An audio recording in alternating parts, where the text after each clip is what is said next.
The Koforidua Circuit Court has sentenced 26 foreigners arrested for engaging in illegal mining in the Tua Forest of the Eastern region. The foreigners, mainly Nigerians and Malians, were found guilty of conspiracy to mine without a license contrary to the law. They were ordered to pay a fine each of 600,000 cedis or in default serve a 5-year jail term. Francis Waja filed the following report. Hausa and French interpreters provided for some of the accused told the court the accused were not mining but were on a hunting expedition. Some of them claimed they were in the forest praying, although the forestry department found sophisticated mining equipment at the site of their arrest. Counsel for accused persons Dola Mensa pleaded the sentence be reduced because they have already spent 8 months in custody after they were arrested January 26, 2017. Deputy State Prosecutor Cyril Boateng, however, asked the court to impose the maximum sentence for the offense to set an example that illegal mining blamed for massive environmental degradation will no longer be tolerated. He said the whole country is awaited a verdict that will impose stiff punishment on the culprits. There are about 400 soldiers and police officers combing mining zones to flush out illegal miners after several warnings to them to stop the practice went unheeded. Her Worship Mercy Adai-Kote rejected the pleas of the accused and convicted them. 3 other Ghanaians also standing trial for the same offense were also sentenced to pay a fine each of 2,500 Ghana cedis. In default, they are to spend 3 years in jail.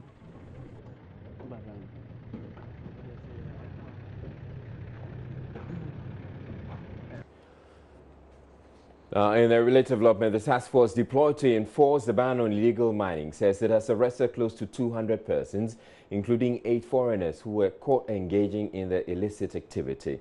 Commander of the Operation Vanguard Task Force, Colonel William Ajepong, describes the operation as successful, saying the team has been able to gather a considerable amount of intelligence that has led to hundreds of arrests after only 30 days. He has been speaking in an exclusive interview with Love News' Erastus Asarodonko. We have made as many as 197 arrests, 100 in Western region, 59 in the Ashanti in the Eastern region, and then 37 in the Ashanti region. We have illegal miners who have their ages between 17 and 55. I must say that among these 197, we have as many as 8 foreigners. We have 1 Nigerian who was arrested in Pristia. We have 1 Burkinabe who was also arrested around Huni Valley. And then we have 6 Chinese who were arrested in Ashanti region. In fact, for the Chinese, we arrested 3 near Obuasi that was yesterday. And then last 2 days on Monday at Tontokrom, we arrested 3 of them. All these suspects, knowing that until they are pronounced guilty by a competent court of law, have been kept at the various police stations and they are undergoing the various prosecution procedures. So it has gone very well. We have had a lot of equipment which we have seized. And, so looking back, for a month now, I must say, we have been able to rid this country of as many as 197 illegal miners.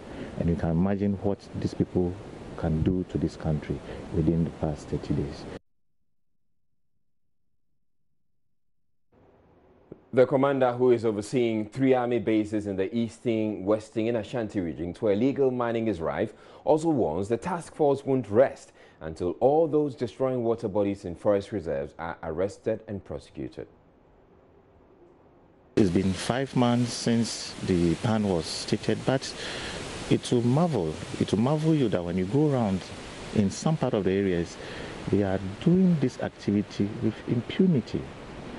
Some are as close as 10 meters from major roads. So it tells you that these are people who don't have any respect for rules and regulations. They don't think well of the country. And for them, it is their personal interest. Yep, and maybe I can say it's their greed, because it marvels me that despite this ban, despite the clarion call by the good people of this country, the clergy, and major groups in the society, we still have people who are become, if I can call them, they are adamants, they are recalcitrant, they are non-conformists, they are iconoclasts. They don't want to conform to the rules. And that is why we have this kind of situation. But we are coming for them. We are going to all the areas that we know they are operating, and we'll get them so that due process will take place.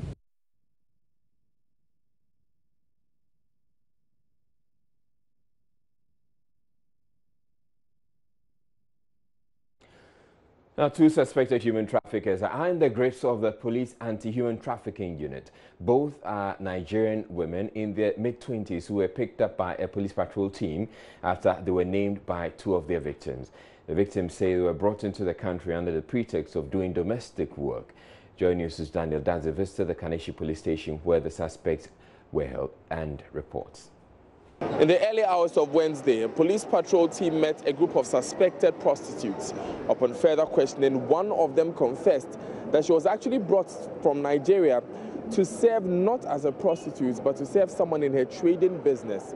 She says that this woman later coerced her to enter into this business of prostitution with fear of being cursed. She says that she had to give out some parts of her pubic hair, hair from her armpits and her nails to take part in a sort of ritual which will bind her to what she was doing. The police patrol team then took them to this woman who was later named as Blessing Anita. Now, Madam Blessing Anita confessed, and they picked her up with another accomplice, Favor Peter. They were brought here to the Kaneshie District Police Station. At that time now, the police confirmed that they were brought at the time. They said one of them is 26 years of age, the other is 27 years of age. However, they have been sent to the anti-human trafficking unit in the police headquarters because, quite frankly, they do not deal with human trafficking cases at this level. This was confirmed to us by the Superintendent, Francis Somian, who is the Kaneshie Police District Commander. He further stated that there were two victims involved, one Okafor Amarachi and Vivian Abraham. Now, these are the two victims who came to report the case to the police with the patrol team. Joy News will be following up with these cases in the appropriate quarters in our subsequent bulletins. Reporting for Joy News, I'm Daniel Daze from the Kaneshie District Police Station.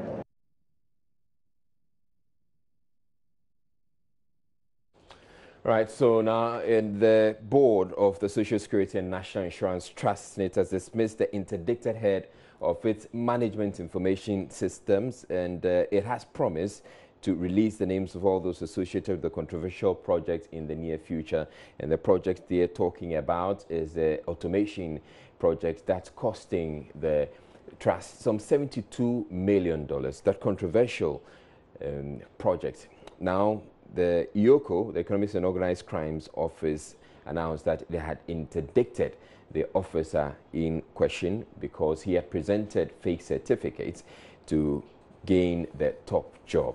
Now, the statement, I'm going to read to you the statement that's just been released by the trust. It says, at a meeting held on August 30, 2017 at Pension House, the board and management of SSNIT decided as follows: that Dr. Caleb Afaglo, the general manager, MIS of the trust, be relieved of his position with immediate effect. He is currently on interdiction. Evidence made available to the trust indicates that the university degrees presented by Dr. Afaglo to secure his employment at the trust are fake. The trust will collaborate with the Economic and Organized Crime Office, EOCO, to ensure that those suspected of breaches of the law in respect of the OBS contract are dealt with in accordance with the laws of the land. And 3, SSNIT expects the names of people associated with the IT or OBS contracts to be released in the near future.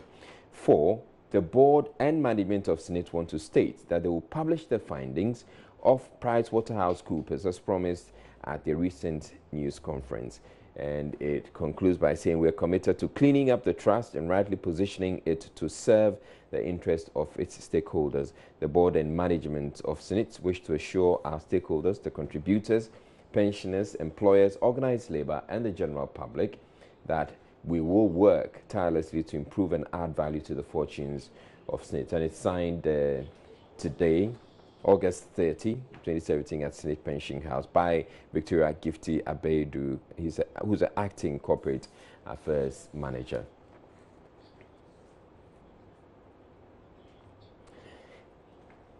Now, meanwhile, the Professor Joshua Alabi board, which took a decision not to go ahead with the value for money and post-implementation audits into a housing project, will cost the pensioner a whopping $150 million, is an issue that came up yesterday. Now, the housing project was to be sited at Klagong on the Lashibi-Ashaman Road.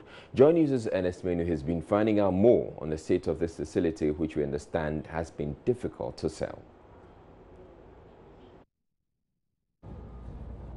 Now, in June 2012, a groundbreaking ceremony was held here at Klagong for the construction of some 80,000 housing units. The plan was to build 2- and 3-bedroom apartments in 4 phases. Now, this was a partnership between SSNIT, that is the Social Security and National Insurance Trust, and estate developers Regimanuel Gray Estate Limited.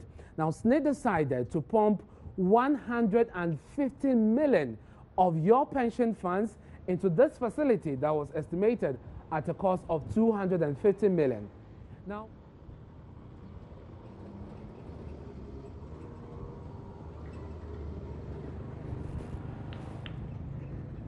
Now, 5 years down the lane, the project has not been completed. And it's not just because of the poor nature of the road, but also because of the cost. Earlier, I posed as an individual who is interested in buying an apartment from there, and I got some information I'll share with you.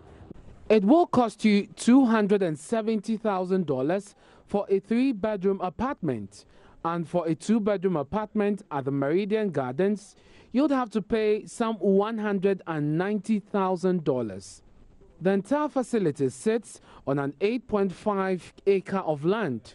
The apartment, according to the estate developers, has a fitted kitchen, air conditioners and built-in wardrobes, and also centralized LPG supply, water and electricity backup, gas and smoke detectors, high-speed internet over fiber optic cables, among others. The security will not allow us entry into the facility.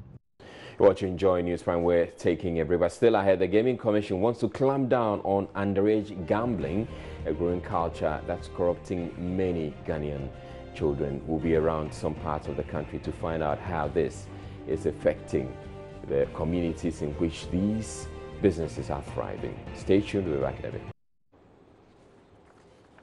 Now, efforts by local authorities to clamp down on illegal and underage gambling are expected to be boosted following the setup of a national task force to stem the practice. The portability of some of the slot machines used in the business has meant that people involved in the trade are able to move them around very easily, sometimes packed in the buckets of pickups to avoid detection by the relevant authorities. The temptation of winning is a major attraction for people living in the communities targeted by the gambling merchants, but this same draw often leads to other vices as the gamblers rummage for money to satisfy their urges. Deputy Minister for Interior Henry Quartey, at the launch of the National Task Force to clamp down on illicit gambling, expressed worry at the rates at which children are involved. One area of concern is the underage gambling, which has resulted in negative perception about the industry.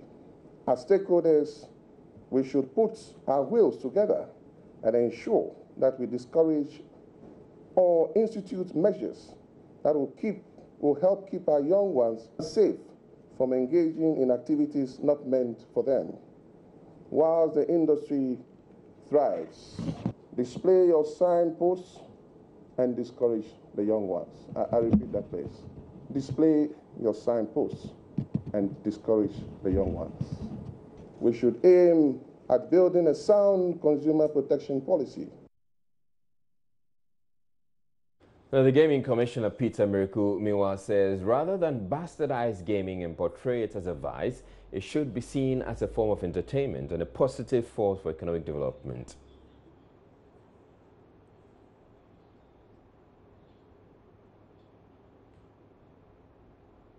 We're migrating the gaming industry from analog onto a digital platform to be able to monitor. Then we know who is on. Our monitoring team will be checking from time to time and visiting operators as and when.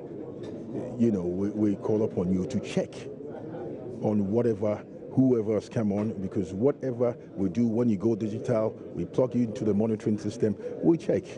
We know who plays, it captures your age, it captures most of the information that we need. Based on that, we'll be checking, carrying out audits, we'll be checking it. If we are found to be go out of what you're supposed to do, then, you know, the commission will come out with whichever penalties or whatever we have to do to you. Task force are going around. We're going to work. We're working, like I said, with the police too as well, and some CID operators too as well, which we work together to get all these things under control. Now joining us, Latif Idris has been to La Paz, a suburb of Accra, where gambling on slot machines is an all-day affair.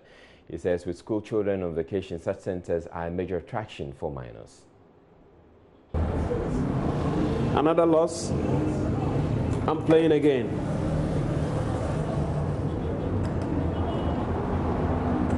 Starts.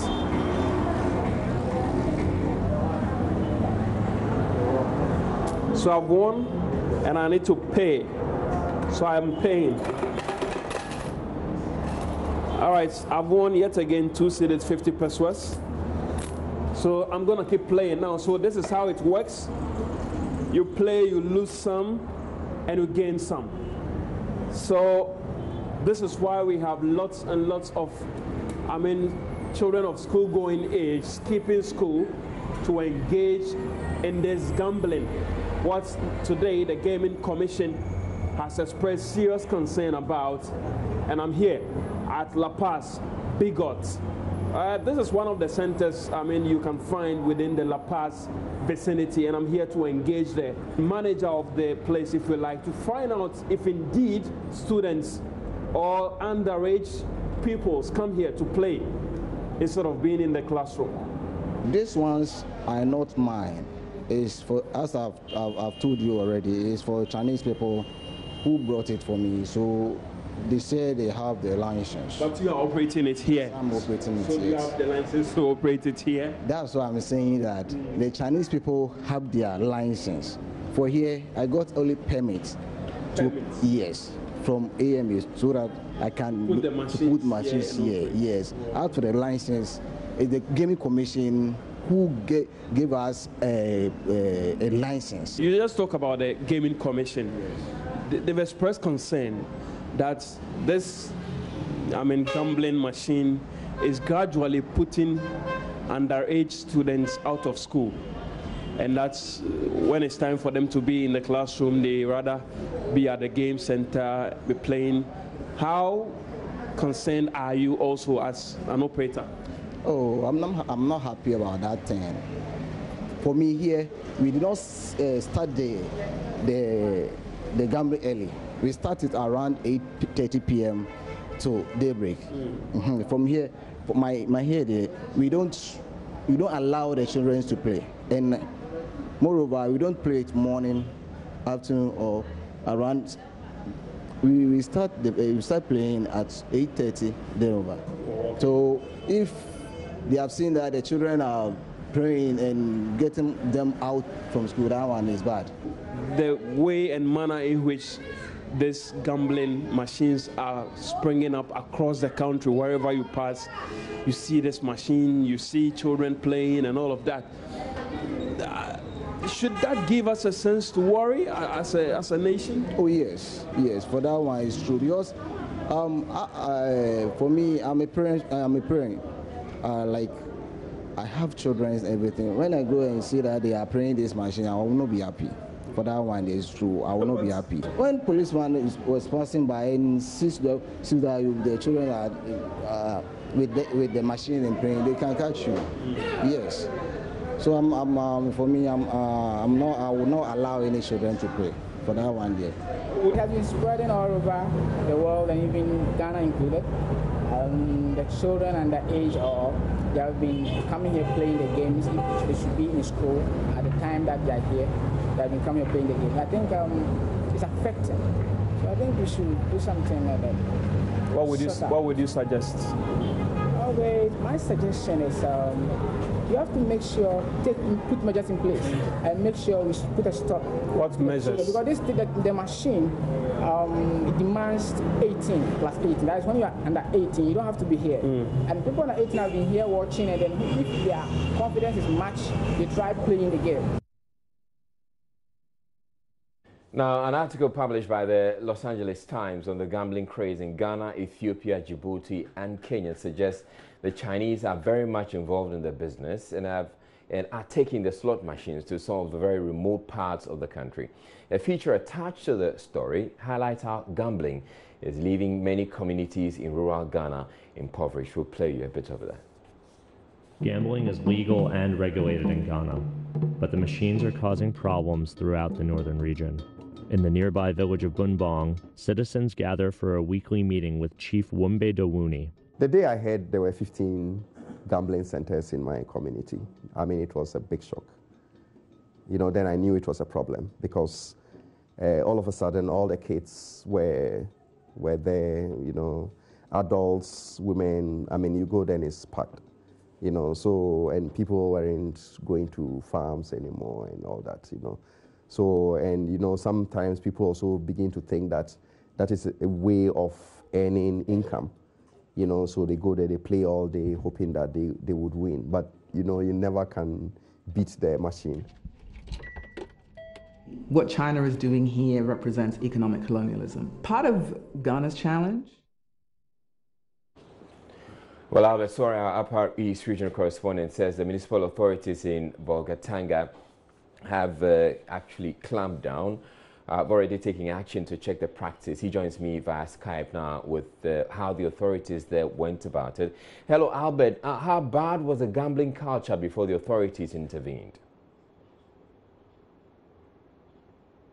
Yeah, so what we know is that the situation got so serious that some chiefs in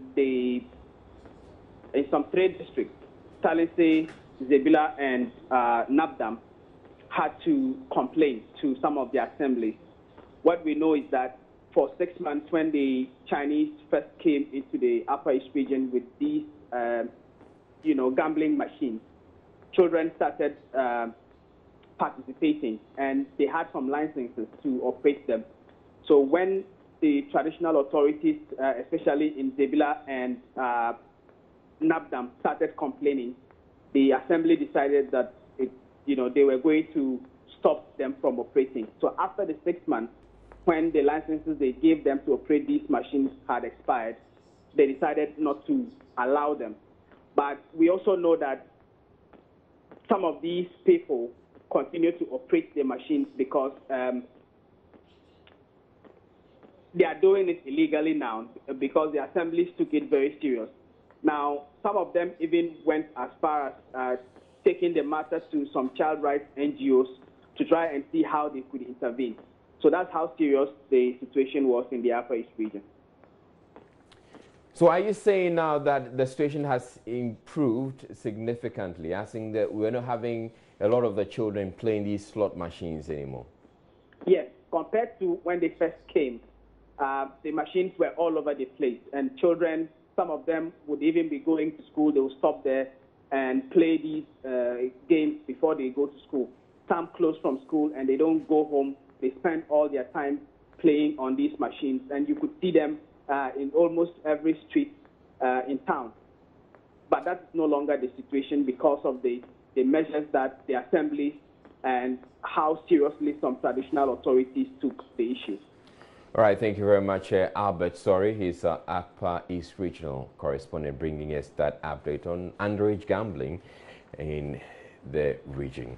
We're taking a break. We'll bring you business news next. Do stay tuned.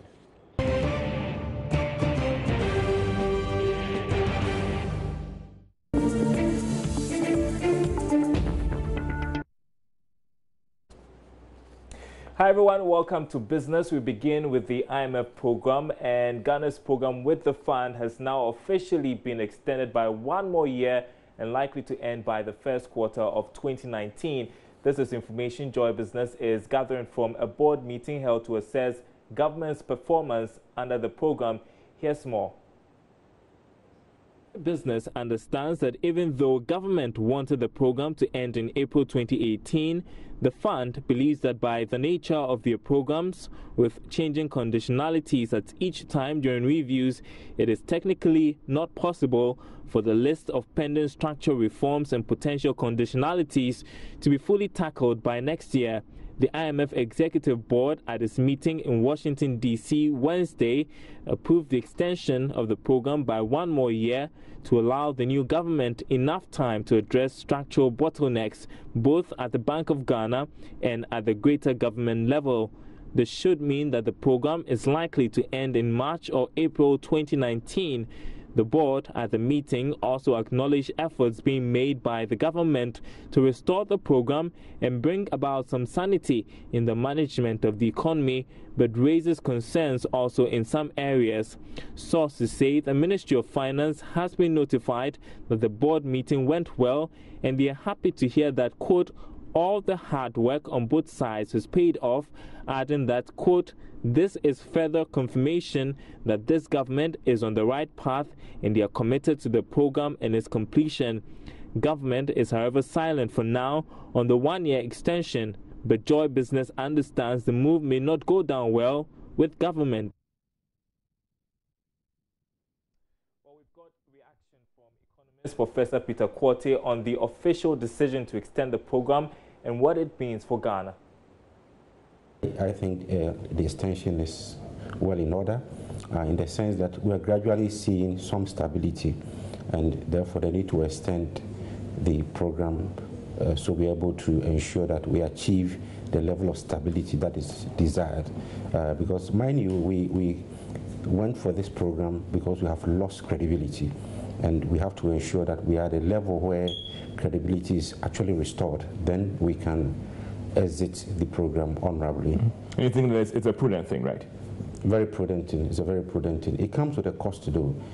Ideally, if we had been able to put our house in order, we didn't need to extend the program. But now we are gradually showing signs of being able to manage our affairs. So let's see for the next 12 months or so how well we're able to do this. Originally, it should have been in April 2018.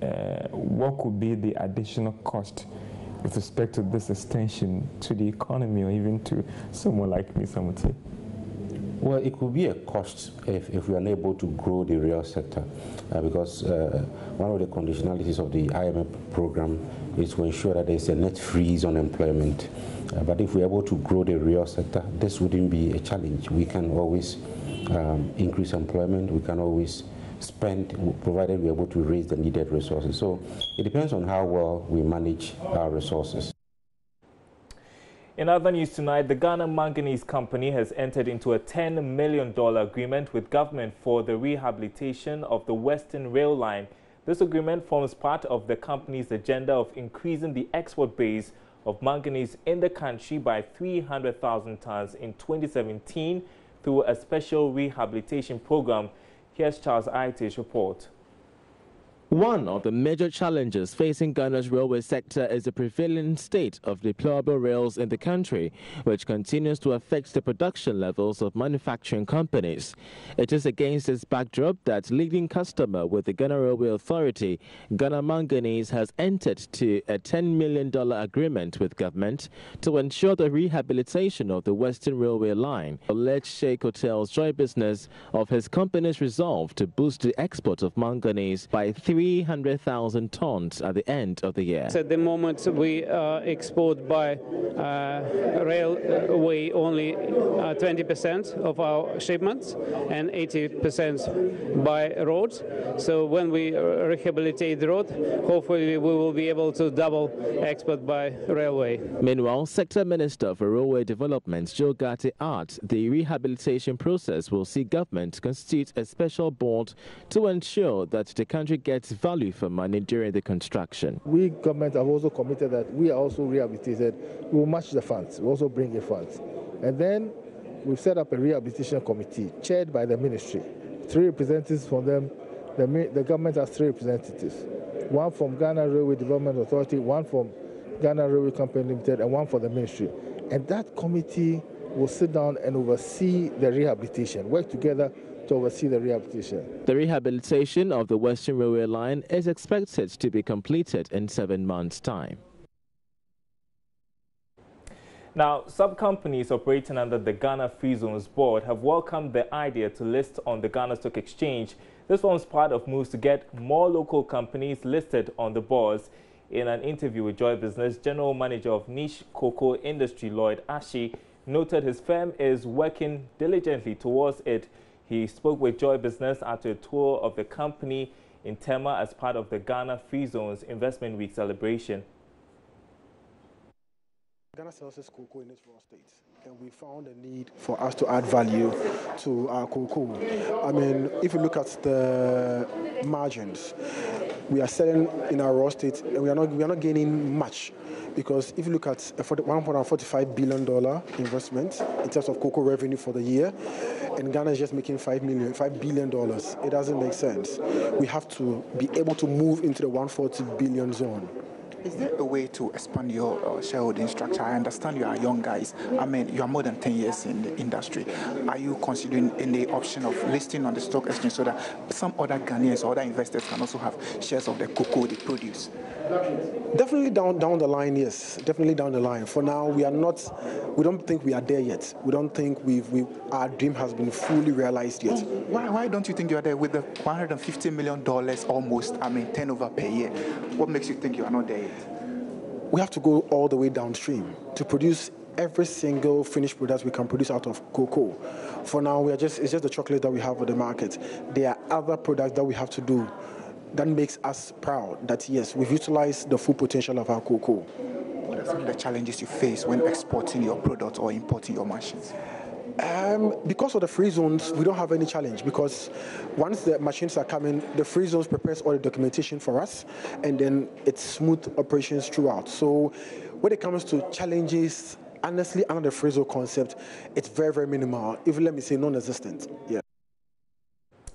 Well, meanwhile, Deputy Managing Director of the Ghana Stock Exchange, Eko Afeji, has rejected assertions that the suspension of some companies from trading on the local boards will have a negative effect on the quest to attract more businesses. According to him, this should rather strengthen companies listed on the market. He spoke with Joy Business after a lecture on the securities and exchange market in Accra. If you look at the macroeconomic environment, it's improving. Okay, I just mentioned, let's look at inflation. I think it's below 12%, 11.9 or so. When you take 91-day T-bills, it's I think about 13%. Compare that to last year of over 20% or so. But the point I'm making is that all these indicators are beginning to favor stock market performance. What of the suspension of the companies? Is it going to have any negative impact on foreign investors or people who it's rather going to build confidence in our market. Okay, confidence is built when you are enforcing your rules, you're enforcing the obligations, and that is exactly what we are doing. And that's your business update. There's more news after the break.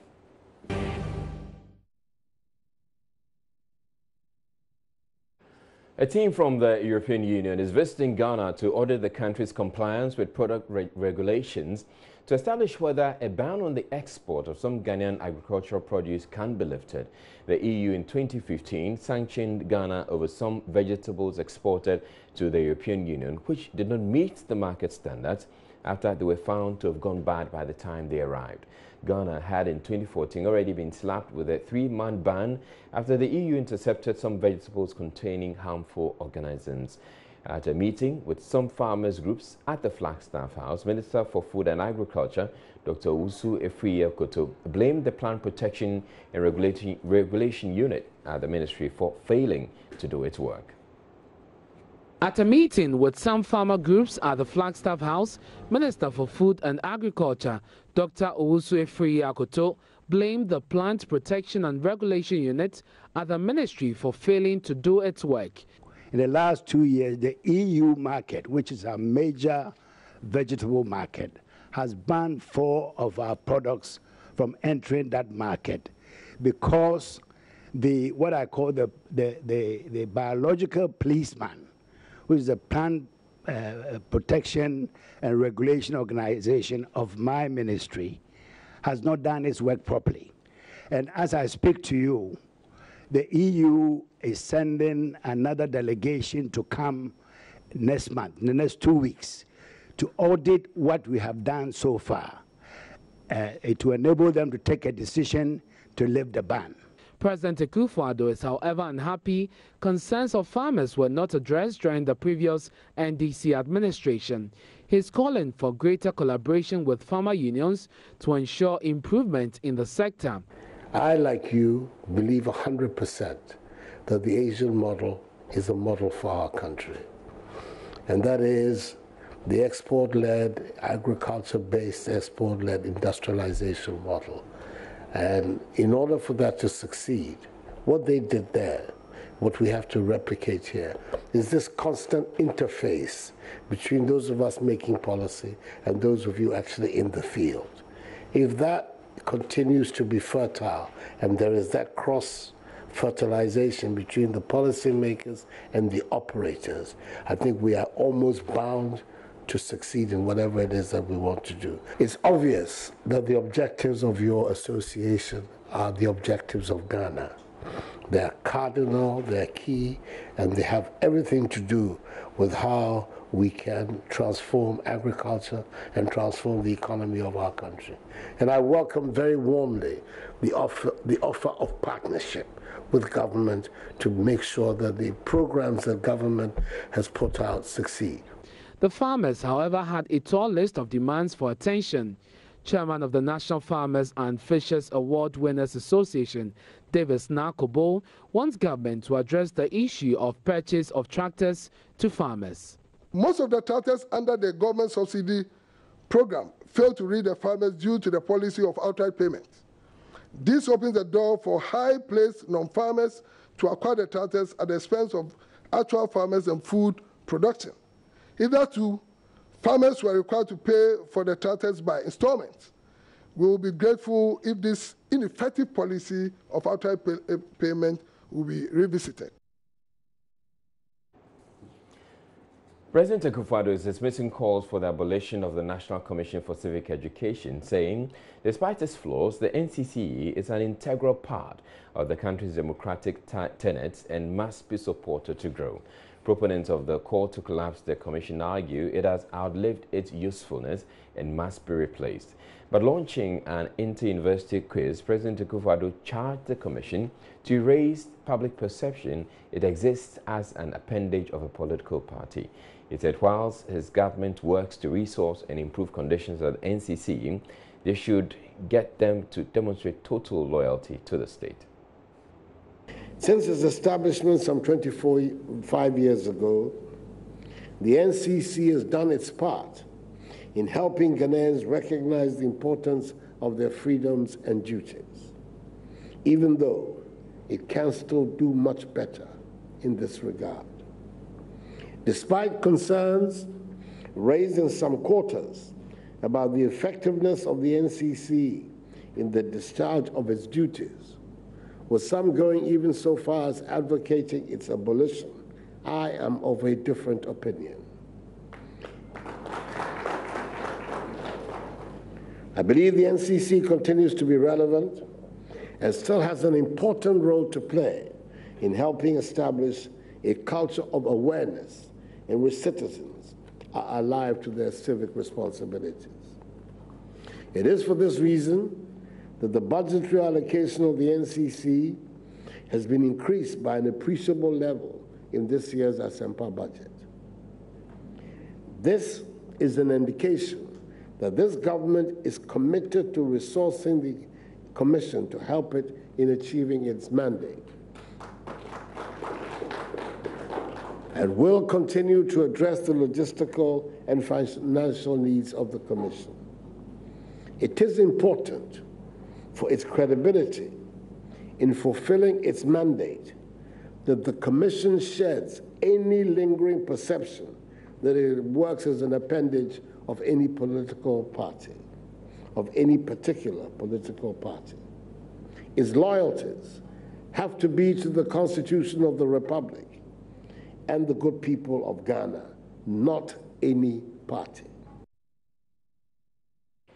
The Inter-University Quiz, part of the NCC's 25th anniversary, aims to test the constitutional knowledge of selected universities and polytechnics in the country.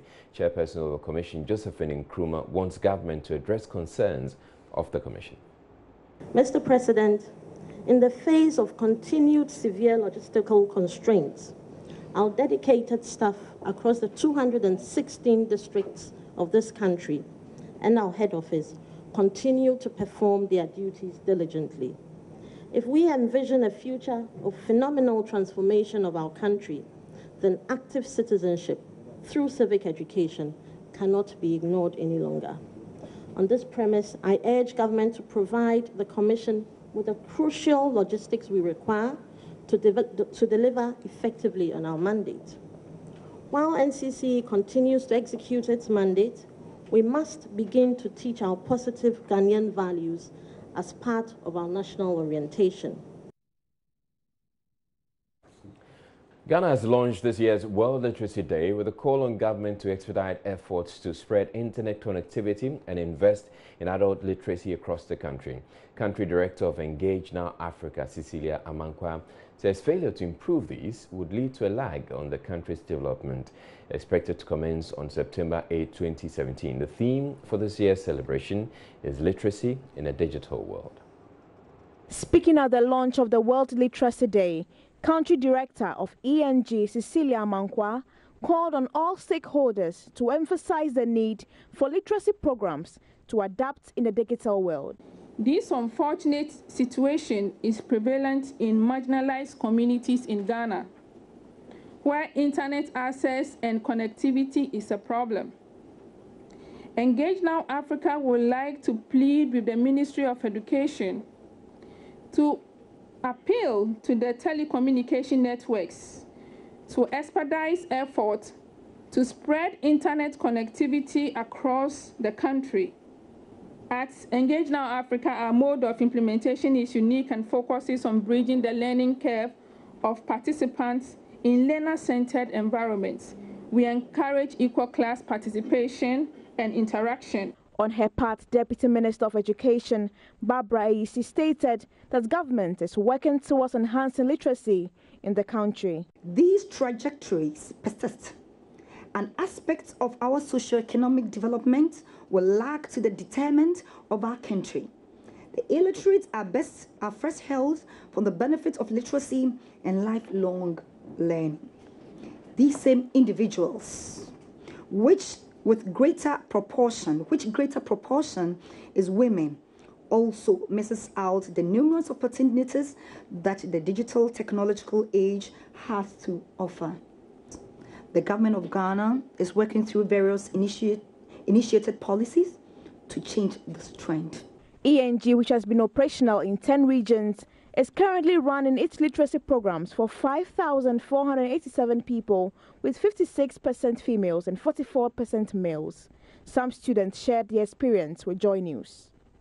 Engage Now Africa has helped me to identify vowels and consonants, and the Engage Africa have helped me how to speak correct English, to write and to read. Engage Africa, you help me. I understand and speak very good English, and I know if my friends come in the house speaking English, I understand and I I also speak with them.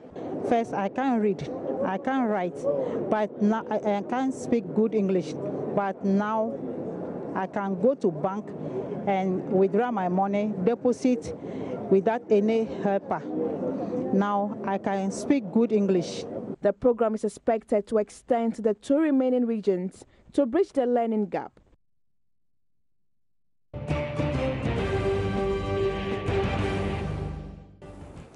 Now, about 500 residents within the Sujaman district in the Eastern region are expected to benefit from free health care, including surgeries to be performed by US-based NGO Save Africa Foundation.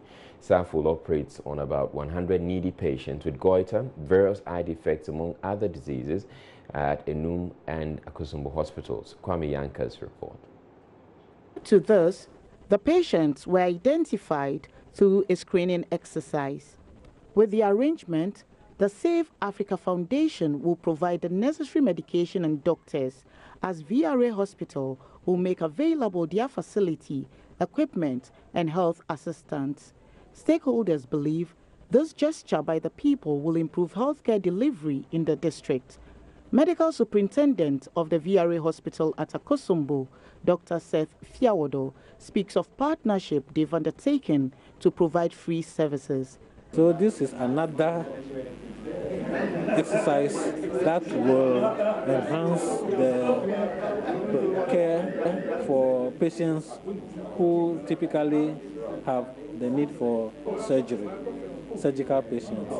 And it is believed that the screening exercise that went on will have identified needy patients who had problems, but due to the unavailability of cash, have not been able to present themselves to get the service. So we are very grateful to Save Africa Foundation for coming in to help and get the patients operated. We appreciate their volunteering time, and we hope that things will move on smoothly and we can take the collaboration far into the future. Leader of the Save Africa Foundation, Dr. Samuel Baba, says it's always been the wish of the foundation to help needy patients. We're here for a medical outreach. We're going to do some clinics at Enum vicinity and then surgical work at Akosombo VRA. I have roots at Enum, and it has always been our desire to try to improve the healthcare in this area. This is not the first time we're doing this. We've done this about a couple of times, and then we're here again to try our best to improve the healthcare in this area. We are hoping that within the next 4 to 5 days, we'll be able to do about 50 to 100 cases, surgical cases. As far as clinics go, we're going to see as many people as possible at the Salvation Army at Enum clinic. And then, of course, we're going to give free medications and treat other illnesses that we could encounter. The Sujaman District Chief Executive, Samuel Ejekum, says the Assembly is giving the necessary support to the health volunteers. We are very happy for the volunteers who are here to provide these medical services to our people. You know it's difficult here for people to pay full costs for medical services. So when we receive people like this, when we get people like this who have offered to provide voluntary service, of course, we are very, very happy and we welcome them. Save Africa Foundation believes with the necessary support, the exercise in the district will be fruitful. He's known on the screen as lawyer in Tikai Bombay Azai, known for making people laugh on the sensational KGT vs. Mokola sitcom. But today, we want to find out who he really is. He was earlier on The Pulse. We all have our roles in this life and our purposes.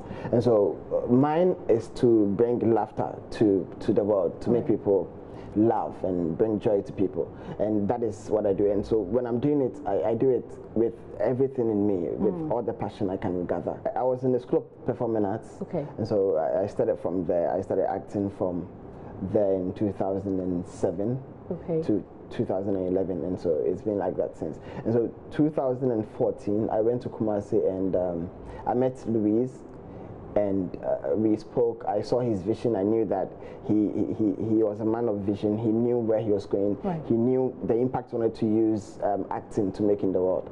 And I bought into it, and so we... So you came together and then you started doing it? Yes. Like everything else, when you're doing something, people are applauding and people are appreciating what you're doing. It makes you feel good, and it makes you feel great. It makes you feel that you're actually doing something for people. You don't have a girlfriend? No. Why not? Well, you know, I'm still searching. I'm actually looking for somebody to marry. Dadabi, car, you know, body, oh God, yeah. When we were deciding for this character, we felt that it should be somebody who is different from the typical Ghana lawyer, the Makola lawyers. I see. And so we needed something a bit more. So colorful costumes, shirts, and then the gloves, which, you know, adds something. So the moment you see him, you are thinking that, who is this? Which lawyer wears gloves? You know, is he a doctor? Which kind of lawyer is that?